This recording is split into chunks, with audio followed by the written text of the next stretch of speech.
ॐ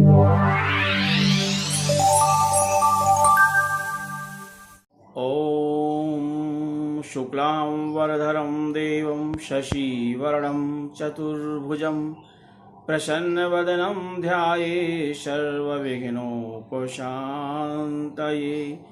ॐ श्री गोविंदाय नमो नमः। दक्ष के यज्ञ में माता सती अग्नि में समाहित हो जाती हैं और भगवान शिव की आज्ञा पाकर के वीरभद्र दक्ष के सिर को हवन कुंड में डाल देते हैं। सभी देवी देवता त्राहि माम करते हुए भगवान भोलेनाथ की शरणागति को प्राप्त होते हैं। भगवान भोलेनाथ की कृपा दृष्टि से दक्ष का सिर बकरे का हो जाता है और दक्ष का यज्ञ संपन्न हो जाता है। मनु महाराज के पुत्र उत्तानपाद जी, उनकी दो रानियां, एक का नाम सुनीति और दूसरी सुरुचि है।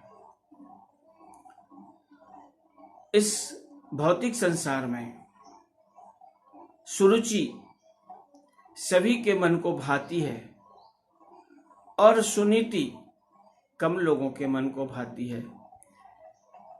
इस भौतिक जगत में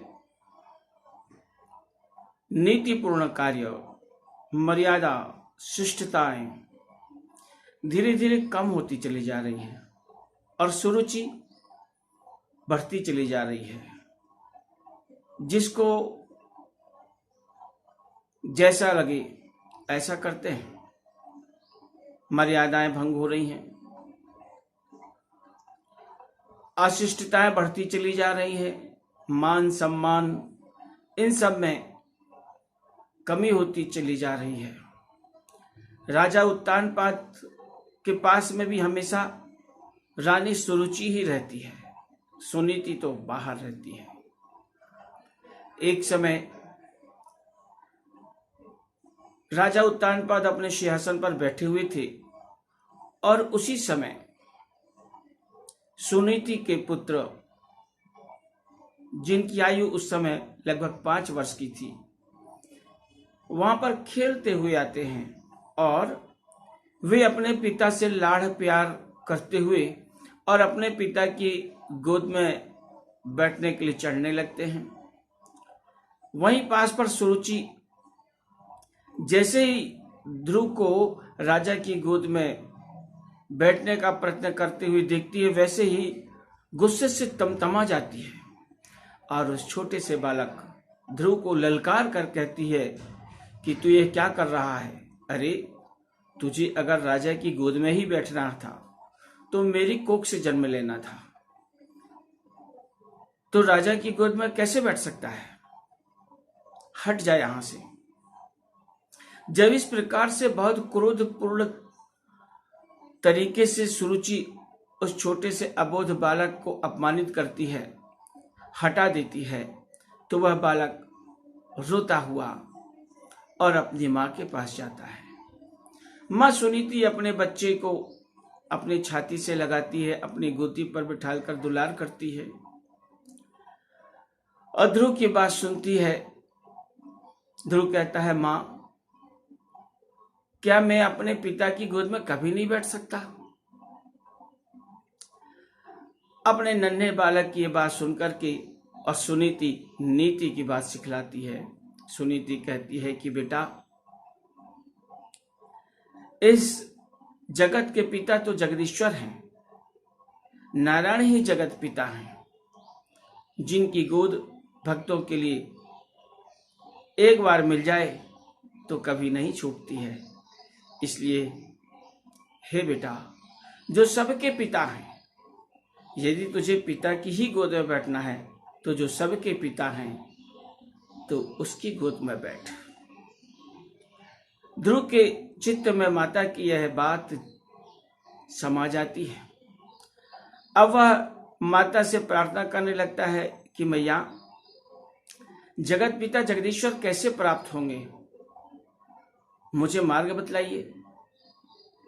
माता सुनीति कहती है कि बेटा जगत पिता जगदीश्वर ऐसे प्राप्त नहीं होते, ढूंढने से नहीं मिलते। उनको यदि प्राप्त करना है तो एक जगह एकांत स्थान पर, निर्जन स्थान पर बैठ करके और आंख बंद करके और बार बार उनको पुकारना पड़ता है, बार बार उनका नाम सिमरन करना पड़ता है। वो खुद ही अपने भक्त के पास आ जाते हैं। वो ऐसे ढूंढने से नहीं प्राप्त हो सकते हैं। छोटा सा बालक, उसके मन में जगदीश्वर के श्री चरणों के प्राप्ति की जिज्ञासा बढ़ जाती है और वह बालक माता से अनुमति लेता है। और माता सुनीति भी अपने छोटे से बालक को प्रभु के शरण में जाने की अनुमति प्रदान कर देती है। महान है ऐसी माँ, ऐसा त्याग कि जो अपने छोटे से बालक को अपने गेट के बाहर भी न जाने दे। वह माँ उस अवस्था के बालक को एकांत निर्जन स्थान पर जाने की अनुमति प्रदान कर देती है। और ध्रुव जंगल की ओर भगवान का सिमरन करते हुए चल देते हैं। रास्ता में देव कार्य को सिद्ध करने वाले, भक्तों की सहायता करने वाले ब्रह्मर्षि से नारद जी मिलते हैं और उन्होंने ध्रुव की परीक्षा लिया। और ध्रुव के स्थिर चित्त, उसके मनोवृत्ति को देख करके और ध्रुव को कहते हैं कि बेटा आप सीधे यहाँ से जाइए, आगे मधुवन मिलेगा, वहाँ पर कालिंदी में स्नान करके अपने मन और चित्र को निर्मल करके आसन बनाकर बैठना। और वहाँ पर हर समय, दिन हो चाहे रात हो, धूप हो चाहे छाँव हो, आप किसी बात की चिंता ना करना। भगवान भक्तों की रक्षा स्वयं करते हैं। आप नमो भगवते वासुदेवाय इस मंत्र का लगातार जाप करते रहना, जाप करते जाना, लगातार जाप करते जाना। निश्चित मान लो जाप का क्रम अगर नहीं टूटेगा, मन में भरोसा पूरा रखना और आंख बंद करके और अपने मन ही मन में अपने चित्त में भगवान के दर्शन करते जाना और उनका नाम सिमरन करते जाना। भगवान अवश्य आ जाएंगे। बालक ध्रुव नारद जी के बताए अनुसार सीधे चलता है और उसे मधुबन मिल ही जाता है। और वहां पर कालिंदी के तट पर वह बालक प्रभु को प्रणाम करता है, कालिंदी में स्नान करके मन से पवित्र होता है, अपने चित्त में भगवान की सुमधुर मूर्ति को स्थिर करता है और आसन लगा करके बैठ जाता है। दिन रात वह नमो भगवते वासुदेवाय मंत्र का जाप करने लगता है। उसका मन पूरी तरह से भगवान में लग जाता है। कुछ दिन तक तो वह कैथ और बेर के फल खा करके तप करता है और फिर इसके बाद में वह धीरे धीरे उससे भी त्याग देता है। 5 महीना पूर्ण होते हैं और भगवान की कुछ ऐसी प्रेरणा होती है कि वे बालक ध्रुव एक पैर से खड़े हो जाते हैं, अंगूठे पर, एक पैर के अंगूठे पर खड़े होते हैं और दोनों हाथ ऊपर करके और धीरे धीरे अपने चित्त की वृत्तियों के साथ में, मन की वृत्तियों के साथ में और अपने प्राण वायु को भी ऊपर खींचना शुरू करते हैं और भगवान के ध्यान में रत भगवान का सिमरन करते हुए और सुमधुर चित्त में भगवान का दर्शन करने लगते हैं। भगवान का चित्त में दर्शन करते हुए और धीरे धीरे प्राण अपान वायु को ऊपर खींचते हैं और एक वह स्थिति आती है कि ध्रुव महाराज अपनी प्राण ऊर्जा को एक चित्त में स्थिर कर देते हैं। प्राण वायु रुक जाती है। स्थावर और जंगम में भी सभी जगह हलचल मच जाती है। जैसे ही महाराज ध्रुव एक छोटा सा प्यारा सा भगवान का नन्हा सा भक्त जब पूर्ण मन योग से भगवान का ध्यान करता है और अपनी प्राण शक्ति को भगवान के श्री चरणों में जब स्थिर कर देता है तो स्थावर जंगम की भी प्राण ऊर्जा रुक जाती है। सभी व्याकुल होते हैं। देवतागण नारायण के पास जाकर प्रार्थना करने लगते हैं। तत्क्षण भगवान श्री नारायण अपने गरुड़ पर सवार होकर और ध्रुव के सामने पहुंच जाते हैं। भगवान नारायण देखते हैं कि ध्रुव तो आंख खोलने वाले हैं नहीं, वे तो अपने चित्त में भगवान का दर्शन कर रहे हैं और उनके अंदर रोम रोम से नमो भगवते वासुदेवाय मंत्र का जाप चल रहा है। भगवान उसके चित्त से अपने मधुर आकृति को जैसे ही बाहर खींचते हैं, ध्रुव महाराज एकदम से बेचैन होकर के, व्याकुल होकर के और आसपास देखने लगते हैं। सामने भगवान को देख करके और ध्रुव महाराज दौड़ते हुए, रोते हुए उनके श्री चरणों के पास में जाकर साष्टांग प्रणाम करने लगते हैं। छोटे से अवस्था के भक्त ध्रुव कहते हैं कि हे भगवान, आपकी प्रार्थना कैसे करूं, आपका निवेदन कैसे करूं, मुझे तो कुछ भी नहीं पता है। जो अच्छा निवेदन होता हो आपके चरणों के योग्य, आप उसी स्वीकार कर लीजिए। ये मन, ये वाणी, ये नासिका, कर्ण, नेत्र, ये सब कुछ में आप हैं और सब कुछ आपके हैं। मैं कैसे आपकी प्रार्थना करूं? हे प्रभु, मुझसे जो भी त्रुटि हो उससे आप बार बार मैं प्रार्थना करता हूं, क्षमा कीजिए। मैं बहुत ही अज्ञानी हूं, मुझे कुछ नहीं पता। और बार बार भगवान के श्री चरणों के पास में आंसू बहाते जाते हैं। ध्रुव महाराज शब्दों से कुछ कह नहीं पाते हैं, बस प्रेम के अश्रु बहे चले जा रहे हैं और मन ही मन प्रार्थना किए जा रहे हैं।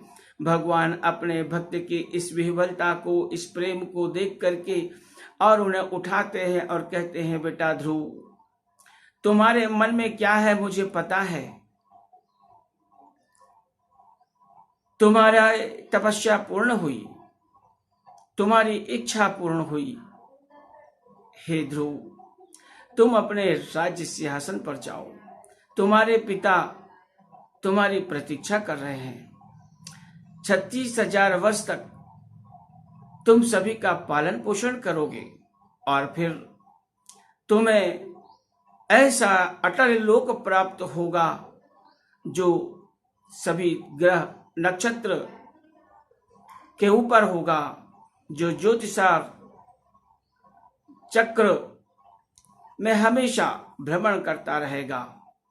ऐसे अटल सिंहासन, ऐसे अटल स्थान को हमेशा तुम विराजमान रहोगे। भगवान ध्रुव को आशीर्वाद देते हैं। गरुड़ पर बैठकर और भगवान वहां से प्रस्थान करते हैं। ध्रुव महाराज अपने नगर पर आते हैं।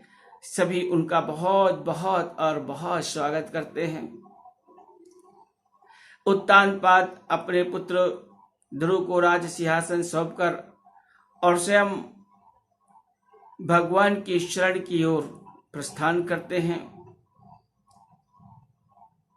महाराज ध्रुव के भाई सुरुचि के पुत्र उत्तम का वध एक यक्ष ने कर दिया। ध्रुव महाराज हिमालय पर यक्षों को ढूंढ ढूंढ करके और मारना शुरू करते हैं। उनके इस कृत्य को देख करके और उनके दादा श्री मनु महाराज जी देवताओं के संतों के साथ में वहां आते हैं, ध्रुव महाराज को समझाते हैं और ध्रुव जी उन यक्षों को मारना बंद कर देते हैं।